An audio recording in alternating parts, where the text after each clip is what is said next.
வணக்கம். செய்தி வீச்சு உங்களை வரவேற்றுக் கொள்கிறது. இன்றைய செய்தி வீச்சிலும் இலங்கை மற்றும் உலக நிலவரங்கள் காத்திருக்கின்றன. முதலில் இலங்கை தீவு பக்கம் பார்வை திருப்பலாம்.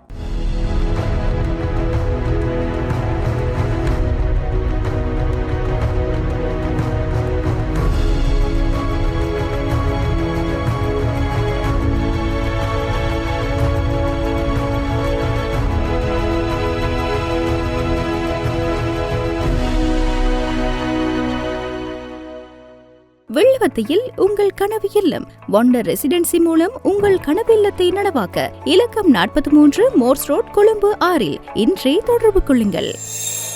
இலங்கையில் நாடளாவிய ரீதியில் PHIமார் என விളിக்கப்படும் பொது சுகாதார ஆய்வாளர்கள் இன்று தமது பணி புறக்கணிப்பு போராட்டத்தை நடத்தி வருகின்றார்கள்.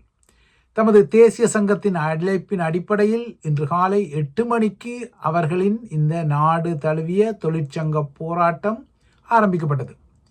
கட்டுநாயக்கா விமான நிலையத்தில் உள்ள சுகாதார பணியகத்தில் பணியாற்றும் மிகஸ்தனிய என்ற ஒரு சிங்கள பொது சுகாதார ஆய்வாளருக்கு நடந்த இடமாற்றத்தை எதிர்ப்பதற்காக யாழ்ப்பாணத்தில் உள்ள ஒரு தமிழ் PHI ஒருவரும் இன்று போராட வேண்டி வந்தது. ஏனென்றால் இது அவர்களின் தொழிற்சங்க போராட்டமாக நாடளாவிய ரீதியில் இடம்பெறுகிறது. விமான நிலைய சுகாதார பணியகத்தில் நடந்த முறைகேடான நடவடிக்கைகளை குறித்த அதிகாரி எதிர்த்ததன் காரணமாக அவர் இடமாற்றம் செய்யப்பட்டதாக கூறப்படும் நிலையில்தான் இந்த போராட்டம் நடக்கின்றது. ஆனால் அவர்கள் இன்று இந்த பணி புறக்கணிப்பை செய்த நிலையில் நாடளாவிய ரீதியில் 71 டெங்கு மரணங்கள் பதிவாகி மொத்த டெங்கு பாதிப்புகளின் எண்ணிக்கை கிட்டத்தட்ட 1,00,000 நெருங்குகின்றது. தற்போதைய டெங்கு பாதிப்புகளின் எண்ணிக்கை 93,383 உயர்வடைந்துள்ளதாக ஸ்ரீலங்காவின் தேசிய டெங்கு ஆய்வு தடுப்பு பணியகம் குறிப்பிடுகின்றது. இலங்கையின் சுகாதார பணியகங்களில் இந்த ஆட்சியிலும் முறைகேடான நடவடிக்கைகள் இருப்பதாக குறிப்பிடப்படும் அதே காலத்தில் ஸ்ரீலங்காவின் தலைநகர் கொழும்பு மற்றும் அதன் புறநகர பகுதிகளில் இந்த வருட இறுதிக்கிடையில் மெட்ரோ பஸ் எனப்படும் நவீன பேருந்துகள் ஓட உள்ளதாக அறிவிக்கப்படுகின்றது. அதே போல இப்போது இந்த மெட்ரோ பஸ்களுக்கு மேலதிகமாக அடுத்த கட்டமாக மெட்ரோ ட்ரெயின்ஸ் எனப்படும் புதிய மின்சார தொடருந்துகளையும் கொழும்பு மற்றும் அதன் புறநகர பகுதிகளில் ஓட விடுவதற்குரிய திட்டப்பணிகள் அடுத்த ஆண்டு ஆரம்பிக்க உள்ளதாக சிஸ்டம் சேஞ்ச், அதாவது முறைமை மாற்ற கொட்டுலி அனுர அரசாங்கம் அறிவித்துக் கொள்கின்றது. இந்த மின்சார தொடர்ந்து சேவை மருதான பகுதியிலிருந்து ஆரம்பிக்கப்படும் எனவும் இந்த மெட்ரோ ரயில் சிஸ்டம் வந்தால் வேறு நகரங்களிலிருந்து கொழும்புக்கு டீசல் இயந்திர தொடர்ந்துகளில் பயணிப்பவர்கள் புறநகர்களில் இறங்கி புதிய மின்சார மெட்ரோ தொடர்ந்து வலையமைப்பை பயன்படுத்தி கொழும்பு நகரை நோக்கி விற்றென பயணத்தை தொடர முடியும் என்றெல்லாம் பரபரப்பாக சொல்லப்படுகின்றது. ஆனால் இந்த திட்டங்கள் நிறைவுக்கு வர இன்னும் பல வருட காலம் பிடிக்கும் என்பதும், அதற்கிடையில் ரணில் பூதியூட்டிக் கொள்வது போல 2028 மீண்டும் ஒரு பொருளாதார நெருக்கடி இலங்கையை தாக்கும் என்பது போன்ற அபாயங்கள் எல்லாம் வரக்கூடாது என்பதும் புரிதலுக்குரிய விடயங்கள். ஆனால் அரசாங்கமோ ரணிலின் இந்த பீதியூட்டலை நிராகரிக்கின்றது. 28ஆம் ஆண்டில் ஒரு பொருளாதார நெருக்கடி எல்லாம் வராது, அதற்கு மாறாக பொருளாதார வளர்ச்சி தான் வெறும். இதற்குரிய புதிய ஆதாரமாக கடந்த 6 மாதங்களில் மட்டும் இலங்கையின் மொத்த அரச வருவாயின் உயர்வு 2,956 டிரில்லியன் ரூபாவாக உயர்ந்துள்ளதாக எல்லாம் அரசாங்கம் கூறுகின்றது. இவ்வாறாக மெட்ரோ பஸ், மெட்ரோ ட்ரெயின், மொத்த வருமான உயர்வு போன்ற சில விடயங்களில் முன்னேற்றங்கள் இருப்பதாக பரபரப்பான தகவல்களை ஸ்ரீலங்காவின் அனுர அரசாங்கம் இப்போது விடுத்து கொண்டாலும் ஸ்ரீலங்காவில் பழைய புலிக்காய்ச்சலை கிளறும் பழைய சிஸ்ட நுட்பங்களும் எதிர்த்தாக்கமாக விரத்தான் செய்கின்றன. இல்லையென்றால் அண்மையில் சமூக ஊடகங்களையும் தொலைக்காட்சி ஊடகங்களையும் சந்தித்து கொண்ட ஒரு தில்லாலங்கடி மனிதர் கிளிநொச்சியில் விடுதலை புலிகள் ஒரு பயிற்சி முகாமை நடத்தி வருவதாகவும் அதன் மூலமாக அங்கு ஆயுத பயிற்சிகள், குண்டு தயாரிப்புகள் எல்லாம் இடம்பெறுவதாகவும் புரளியை கிளப்பியிருந்தார். சங்கீத் ஜெயசேகர என்ற ராஜபக்ஷவின் பினாமி ஒருவரால் இவ்வாறான பச்சை பொய்கள் எல்லாம் கட்டவிழ்த்து விடப்படும் வகையில் தான் இந்த பழைய புலிக்காய்ச்சல் கிளறப்படுகின்றது.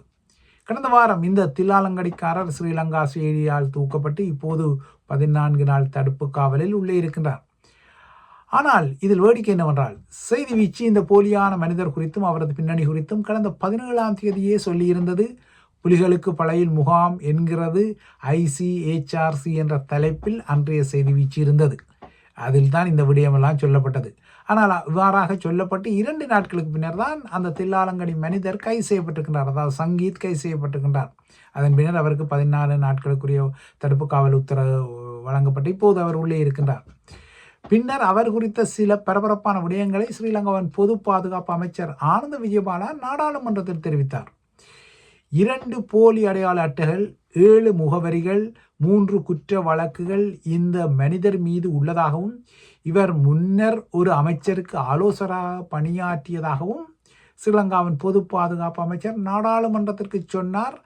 ஆனால் புலனாய்வாளர்கள் எல்லாம் இப்போதுதான் அவரை மொய்த்து பிடிக்கும் நிலையில் சாதாரண ஊடகர்கள், அதாவது செய்தி வீச்சு போன்ற நிகழ்ச்சிகளை செய்யும் ஊடகர்கள் கூட இந்த மனிதரின் தில்லாலங்கடி பின்னணியை வெகு சுலபமாக சொல்ல முடிகின்றது. ஆனால் இவ்வளவு நாட்களிலும் இவர்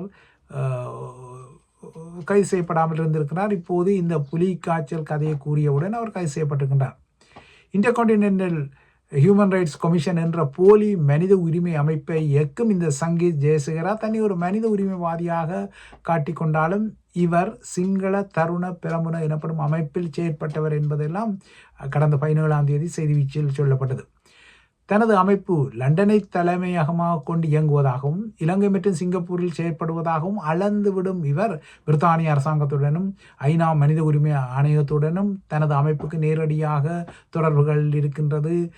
தனது அமைப்பை அவர்கள் எல்லாம் கனம் பண்ணுகின்றார்கள், நேரடியாக செயற்படுகின்றார்கள், பங்களிக்கின்றார்கள் என்று எல்லாம் சொல்லி சர்வதேச அளவில் தனது அமைப்பு ஒரு அங்கீகாரம் பெற்ற அமைப்பு என அவர் பொய் சொல்லுகின்றார். ஆனால் உண்மையில் அவ்வாறு எதுவுமே இல்லை என்பதை ஊடகர்களால் சொல்ல முடியும் போதிலும் ஸ்ரீலங்கா புலனாய்வுத்துறை இப்போதுதான் அவரை கைது செய்கின்றதாகையால் இவ்வளவு நாட்களும் ராஜபக்ஷக்களின் பினாமிகளை அரசாங்கமும் இவ்வாறு செயற்பட அனுமதிக்கின்றது. இப்போதுதான் தமக்கு பிரச்சனை என்றவுடன் அவர்களை புலனாய்வுத்துறையால் தூக்குகின்றது என்பது என்னுடைய ராஜபக்ஷக்களின் அதிகார மீளுருவாக்கத்துக்காக அல்லது அவர்கள் பழைய முறைகேடுகளில் குறிவைக்கப்படும் போதெல்லாம் தேசிய பாதுகாப்பு சீர்குலைக்கப்படுவதான வளமையான அரசியல் ஒரு பரபரப்பு செய்தி மீண்டும் மீண்டும் உயிர்ப்பிக்கப்படுவது இலங்கையின் சாபக்கேடாக தொடர்வது நீங்கள் அறிந்த விடயம்.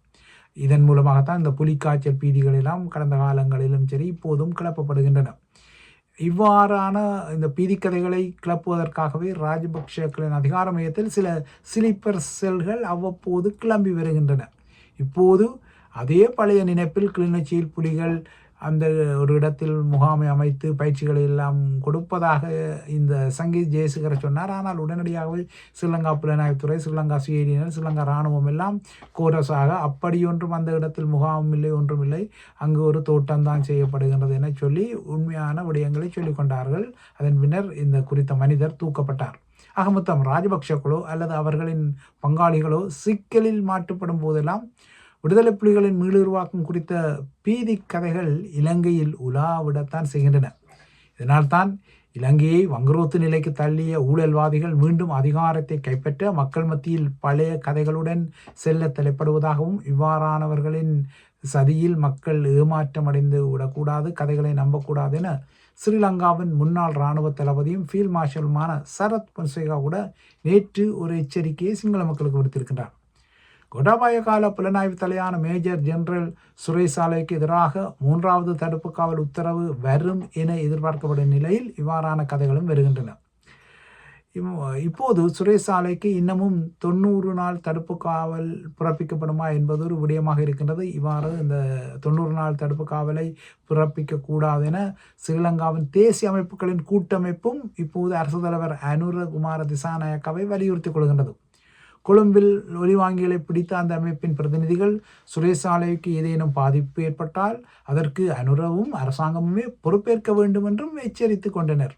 சுரேசாலையின் 2ஆம் கட்ட 90 நாள் தடுப்பு காவல் உத்தரவு வரப்போகின்றது என எதிர்பார்க்கப்படும் நிலையில், அதாவது இந்த இப்போதைய தடுப்பு காவல் உத்தரவு, அதாவது இப்போதைய 90 நாட்களுக்குரிய 2ஆம் கட்ட தடுப்பு காவல் உத்தரவு எதிர்வரும் 28ஆம் தேதி முடிவுக்கு வரவுள்ள பின்னணியில் நாளை சுரேசாலை தொடர்பான வழக்கு ஸ்ரீலங்காவின் மேன்முறையீட்டு நீதிமன்ற விசாரணைக்கு வரும் நிலையில் தான் இவ்வாறான நகர்வுகள் எல்லாம் வருகின்றன. சாலையின் சட்டக்குழு தாக்கல் செய்துள்ள ரிட் மனு மீதான இந்த விசாரணையில் அவரது தடுப்பு காவல் சரியா, சட்டபூர்வம் தானா என்பதை நீதிமன்றம் நாளைய அந்த வழக்கில் மதிப்பீடு செய்ய உள்ளது.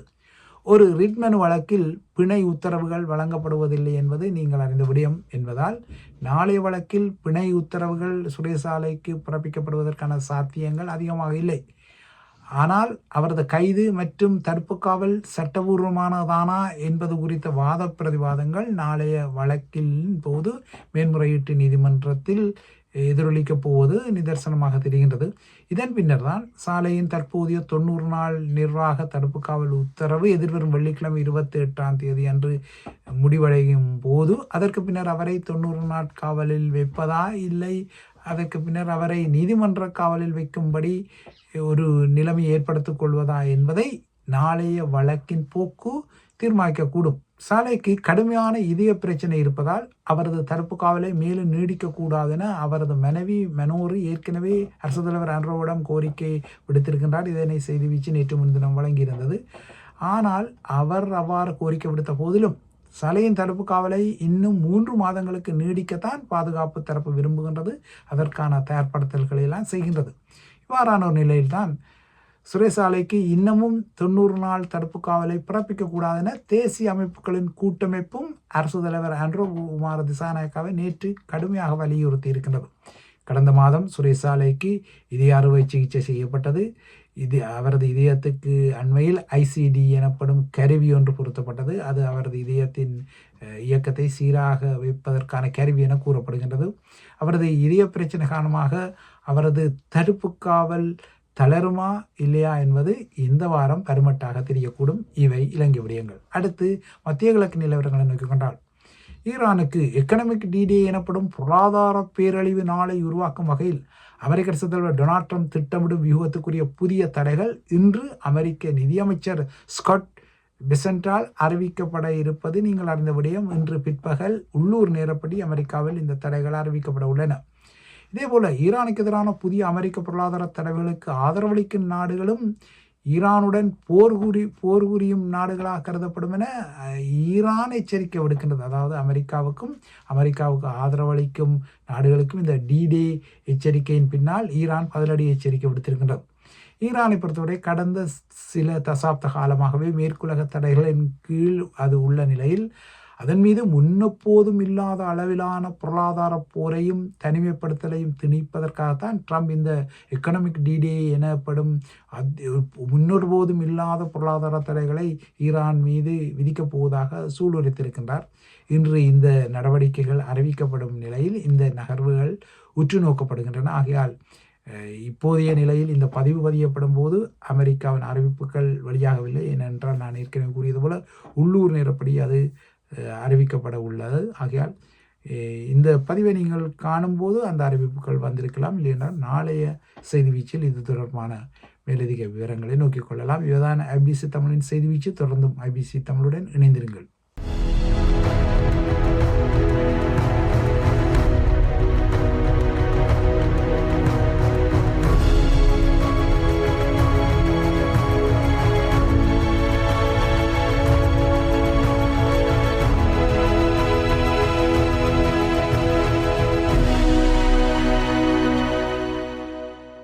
வெள்ளவத்தையில் உங்கள் கனவு இல்லம் வண்டர் ரெசிடென்சி மூலம் உங்கள் கனவு இல்லத்தை நனவாக்க இலக்கம் 43 மோர்ஸ் ரோட் கொழும்பு 6 இன்றே தொடர்பு கொள்ளுங்கள்.